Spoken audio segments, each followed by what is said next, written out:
Picture a hollowed out piece of bone right at the base of your skull, sitting deep behind your eyes. Right.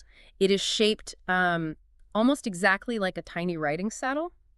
And in anatomy, it's actually called the sella turcica, which is Latin for Turkish saddle. Yeah, a very literal name. Exactly.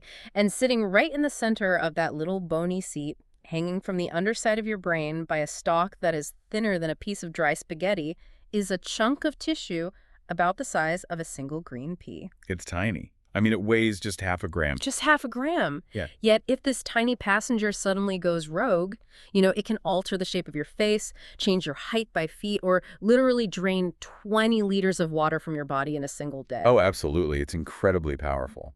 So today we are deep diving into a single anatomical text to figure out why this tiny half-gram organ dictates almost everything that happens in your body. Because, for over a century, science has called it the master gland. The irony there is thick, though. Really? How so? Well, because as we pull apart the source material, you realize that virtually everything about this organ, from its name to its supposed title as the master of the body, is built on a foundation of historical mistakes, semantic arguments, and quite frankly, a shocking amount of scientific drama. I want to start right there with the name, actually, because before we can even talk about what this gland actually does, we have to look at the word pituitary itself. Right, the name. It is basically a linguistic fossil. It's a leftover word from a totally debunked 2,000-year-old medical theory. It really is. To see where the name comes from, we have to go back to the 2nd century CE to the Greco-Roman physician Galen. Okay.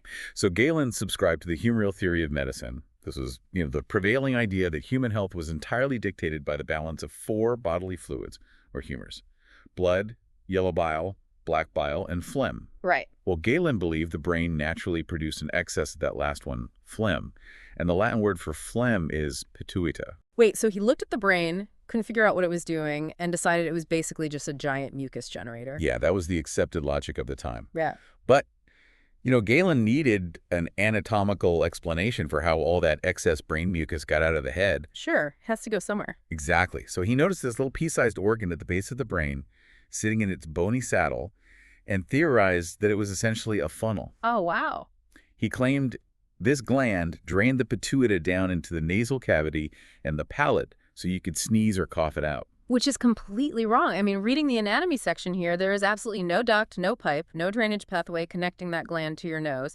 It is entirely encased in bone. Completely encased. But medical history is unbelievably stubborn because you fast forward to the Renaissance around 1543, and you have the famous anatomist Andreas Vesalius doing these incredibly exacting human dissections. Right, Vesalius. And he literally proves Galen's drainage pathway does not exist. He physically demonstrates it.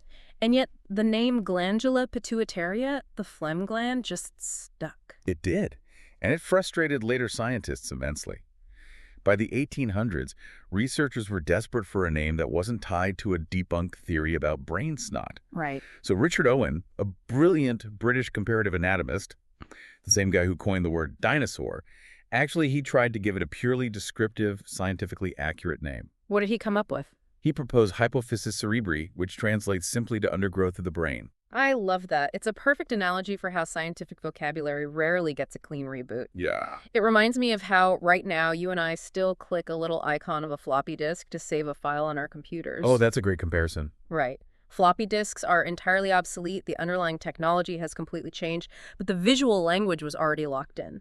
So today, both names, pituitary and hypophysis, are still used interchangeably. But if the whole mucus theory was a bust, how did anyone finally figure out what this thing actually does? Well, we discovered its true biological job entirely in reverse. In reverse? Yeah, we had to watch what happens when it breaks. Yeah. So in 1886, a French neurologist named Pierre Marie was studying a severe disfiguring condition in adults called acromegaly. Okay.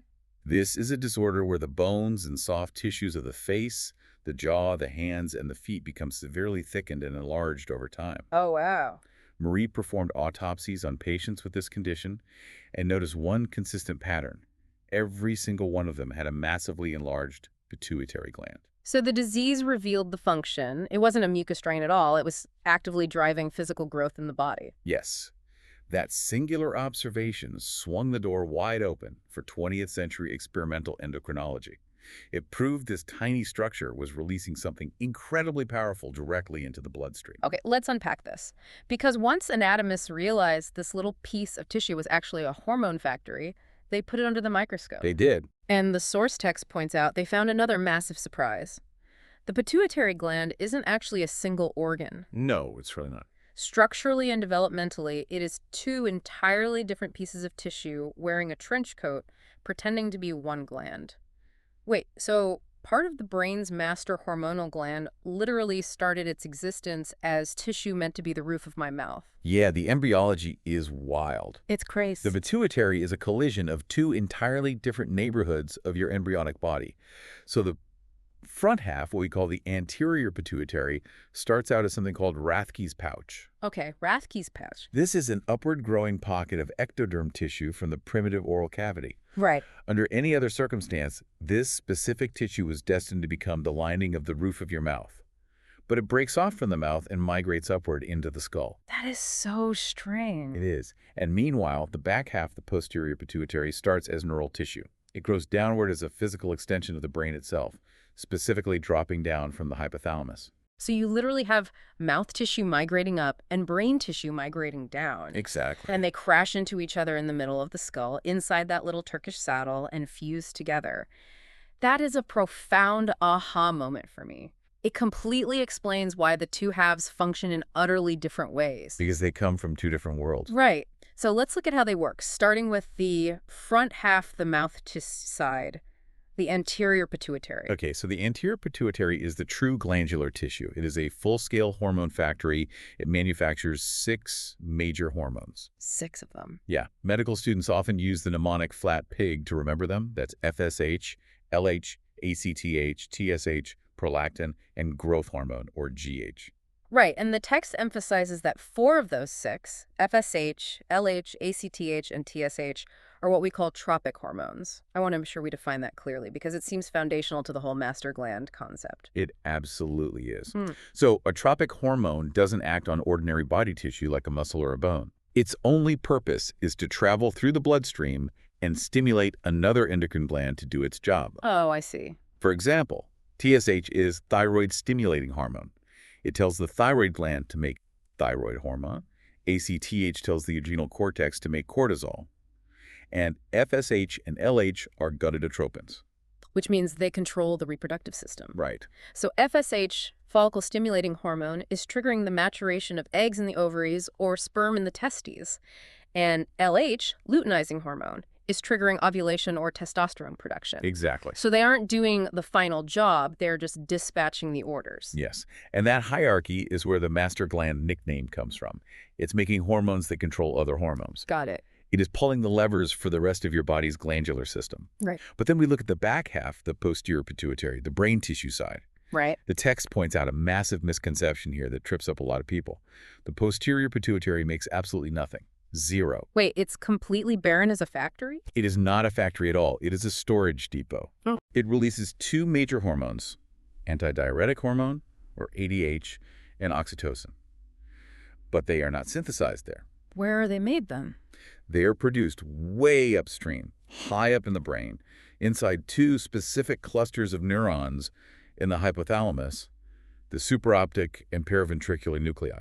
So if the anterior pituitary is a manufacturing plant making its own products, the posterior pituitary is basically just the hypothalamus's Amazon fulfillment center. That is a perfect way to look at it. Right. The hypothalamus packs the boxes up in the brain, ships them all the way down these incredibly long nerve axons running through that thin little stalk, and just stockpiles them in the posterior pituitary until it's time to ship them out into the bloodstream. Yeah, the physical transport mechanism is staggering when you think about the cellular scale. It really is. You have a single neuron whose cell body is up in the brain, but its axon stretches all the way down that infundibulum, that stalk, to dump its payload in the posterior pituitary. It's literally just a loading dock. Which naturally brings up the biggest scientific drama in this whole text. Oh, the drama is real. Because if the hypothalamus is manufacturing the hormones for the posterior side, well, who's really in charge of the anterior side, the factory side? Does it have a mind of its own? That specific question consumed the mid-20th century. Scientists eventually realized the hypothalamus is controlling the anterior pituitary, too.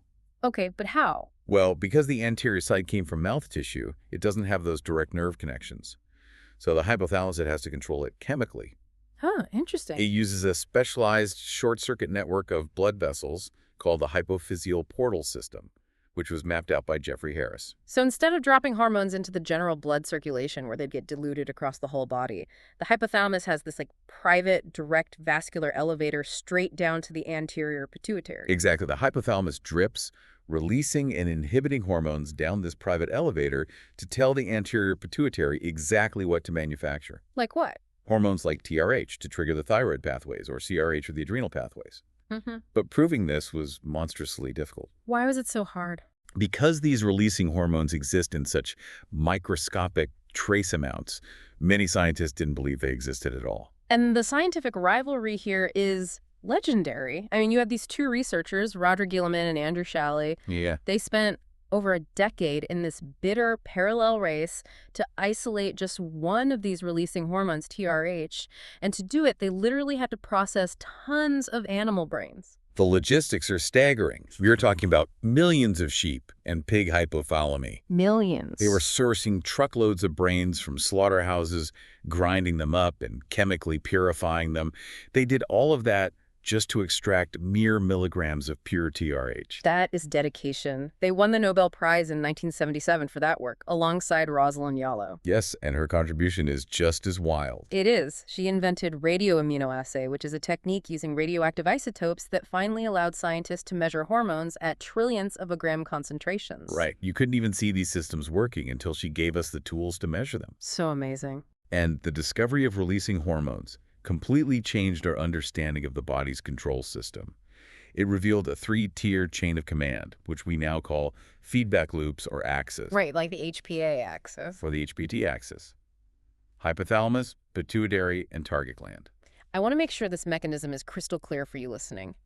How does this feedback loop actually work in practice? Think of it like the thermostat in your house. Okay. The hypothalamus is the person setting the temperature. It sends a releasing hormone to the pituitary. The pituitary acts like the wiring, sending a tropic hormone to the target gland, say, the thyroid, which is your furnace. That tracks. The thyroid then releases thyroxine into the body, pumping out heat. But here is the genius of the system. As that thyroxine circulates, it travels back up to the brain. Ah. When the brain senses enough thyroxine, it hits the brakes. It suppresses both the pituitary and the hypothalamus, stopping them from sending more signals. The furnace turns off. That is classic negative feedback. So what does this all mean? If the hypothalamus is up in the brain, setting the thermostat and pulling all the strings with these releasing hormones, and the target glands at the bottom of the chain are using negative feedback to hit the brakes, well, why do textbooks still call the pituitary the CEO? That's a great question. Isn't it just a middle manager? It is entirely a middle manager. This is a highly contested debate in endocrinology today. Right. Oh yeah, many scientists argue the hypothalamus is the true master gland. But the textbooks cling to tradition. Of course they do. In fairness to the pituitary, it is the structure that actually touches the general bloodstream and dispatches the final chemical orders to the rest of the body. But yes, it is taking all its orders from above. Here's where it gets really interesting, because the absolute best way to understand the power of this tiny middle manager is to look at what happens to a human being when the system goes completely rogue. Yeah, the diseases are fascinating. Yeah. We mentioned earlier that Pierre Marie discovered growth hormone by studying disease. The text highlights the incredible case of Robert Wadlow, the tallest person ever medically documented in history. Right. Wadlow reached 8 feet 11 inches tall. Unbelievable. His case highlights a vital mechanical distinction in how the human body grows. He had a tumor in his pituitary gland that caused his cells to drastically overproduce growth hormone. But the key here is timing. Right, because his tumor developed when he was a child. Exactly. Wadlow developed this tumor before his epiphyseal plates, his growth plates had fused. Right. When you are a child, the ends of your long bones have these cartilage plates that are still actively dividing, allowing the bone to lengthen. Excess growth hormone during this window results in gigantism. You just keep growing taller. But if that exact same pituitary tumor develops in an adult, after the growth plates have permanently calcified and sealed shut, you physically cannot grow taller. Right. Which brings us right back to the acromegaly we talked about with Pierre Marie. Because the hormonal signal is telling the body to grow, but the bones can't lengthen, so they can only thicken. Precisely. The jaw gets heavier, the hands get wider. It's a perfect example of how the exact same hormonal signal creates vastly different physical results depending on the structural state of the body receiving it. We see similar dramatic physical changes when the pituitary overproduces ACTH, the hormone that controls the adrenal glands. Okay, tell me about that. This was discovered by Harvey Cushing, a brilliant American neurosurgeon. Yeah. In 1912, he described how tiny pituitary tumors could cause the adrenal glands to flood the body with cortisol. This is Cushing's disease. Yeah. And the symptoms sound brutal. I mean, central weight gain, a rounded face, thin skin, and severe muscle wasting. But why does cortisol do that? Well, cortisol is fundamentally a stress hormone designed to mobilize energy. It tells the body, hey, we're in an emergency. We need fuel in the bloodstream right now. So when the pituitary floods the body with it constantly, the body starts breaking down its own muscles and skin to convert them into glucose for fuel. That's why patients suffer from muscle wasting and paper-thin skin. That is terrifying. It is. Cushing realized you had to remove the tumor, but you couldn't easily get to this gland by cutting through the top of the skull.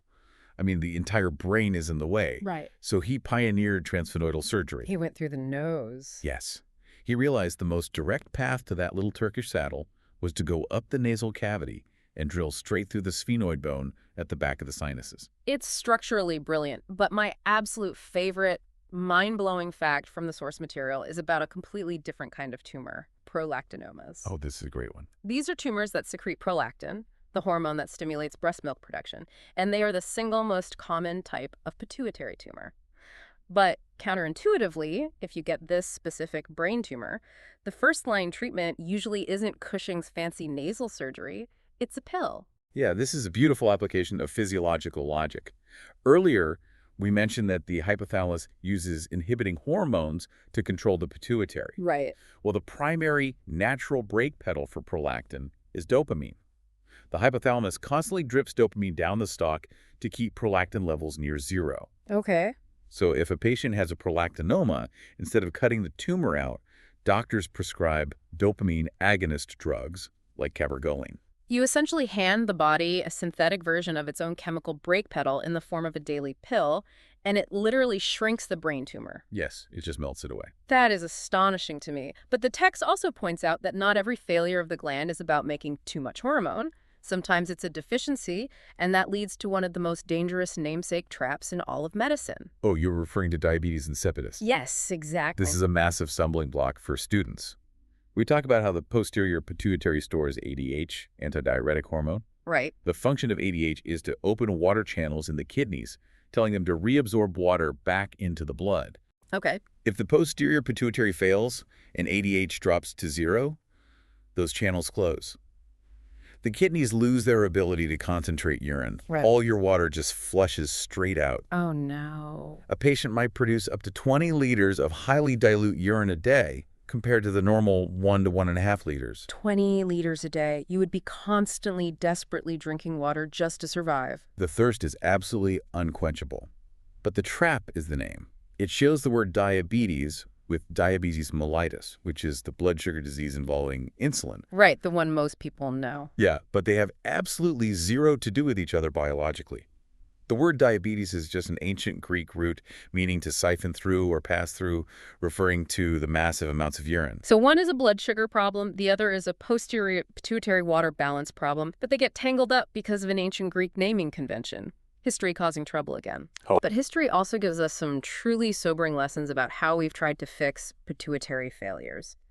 The text details the cadaveric growth hormone tragedy, and it is an incredibly dark, heavy chapter. It really is. From the 1950s into the 1980s, before we had the technology to synthesize complex hormones in a lab, children suffering from severe growth hormone deficiency were treated using real GH. Okay. But it was extracted directly from the pituitary glands of human cadavers. And because the gland is so small, you'd have to pool tissue from thousands of donors just to get enough hormone to treat these kids over their childhood. Exactly. And in 1985, the NIH had to abruptly shut the entire program down. Why? Several patients who had received these cadaver injections years prior started developing Creutzfeldt-Jakob disease. Wow. It's a fatal, incurable prion disease, basically a human equivalent of mad cow disease. A prion is a misfolded protein that causes other proteins in the brain to misfold, destroying brain tissue. That pathogen had been silently hiding inside the pooled pituitary tissue. It's an absolute medical tragedy, but the source material notes that it directly catalyzed a revolution. Because that exact same year, 1985, a little biotech company called Genentech got FDA approval for protropin. Yes. It was the first recombinant DNA-derived human growth hormone. The biological leap there was enormous.